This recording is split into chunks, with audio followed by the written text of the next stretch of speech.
முழுவதும் 10,000 சிறப்பு முகாம்கள். உங்கள் வீடு தேடி வரும் அரசு. உங்களுடன் ஸ்டாலின். சென்னை மெரினா கடற்கரையின் அழகை மாற்றுத்திறனாளிகளும் ரசிப்பதற்காக 1,14,00,000 ரூபாய் மதிப்பீட்டில் 263 மீட்டர் நீளமும் 3 மீட்டர் அகலத்துடன் மணற்பரப்பில் இருந்து 1 மீட்டர் உயரமும் கொண்ட மரப்பாதை அமைக்கப்பட்டது.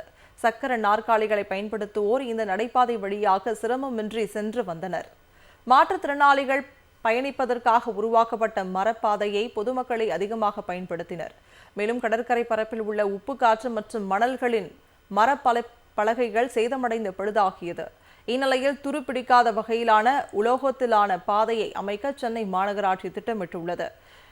இதற்கான பணிகள் காலதாமதம் ஏற்படும் என்பதால் தற்போது மரப்பலகை மூலம் தற்காலிகமாக சீரமைக்கும் பணிகள் நடைபெற்று வருகிறது. இந்த பணியினை துவங்கியுள்ள சென்னை மாநகராட்சிக்கும் தமிழ்நாடு அரசுக்கும் பொதுமக்கள் நன்றி தெரிவித்தனர். ஃப்ரெண்ட்ஸ் கூட பீச்சுக்கு வந்தோம். இங்கே மாற்றுத்திறனாளி அவங்களாம் போகிறதுக்கு ஒரு வே பண்ணியிருக்காங்க. அது ஆல்ரெடி பீப்புள்ஸ்லாம் அதில் போயிட்டு கொஞ்சம் டேமேஜ் ஆகிருக்கு. அவங்க இப்போது மாநகராட்சி என்ன பண்ணியிருக்காங்கன்னா, அவங்களும் போய் பார்க்கணும், அவங்களும் இதெல்லாம் எக்ஸ்பீரியன்ஸ் பண்ணுன்றதுக்காக திருப்பி அதை சரி பண்ணிகிட்டு இருக்காங்க. அது ரொம்ப நல்லா இருக்குது. அண்ட் அதே மாதிரி பீப்புள்ஸுமே அதுக்கு சப்போர்ட் பண்ணணும், இன்னமும் டேமேஜ் ஆகாமல் அவங்களுக்கு கொஞ்சம் வே கொடுக்கணும். மாற்றுத்திறனாளிகளுக்காக கவர்மெண்ட் என்ன பண்ணியிருக்காங்க அப்படின்னா, இதனை ஃபுல் அண்ட் ஃபுல் பார்த்திங்கன்னா அவங்க போகிறதுக்காக பனை மரத்தினால ஒரு பாதையை வே பண்ணிக்கிட்டு இருக்காங்க.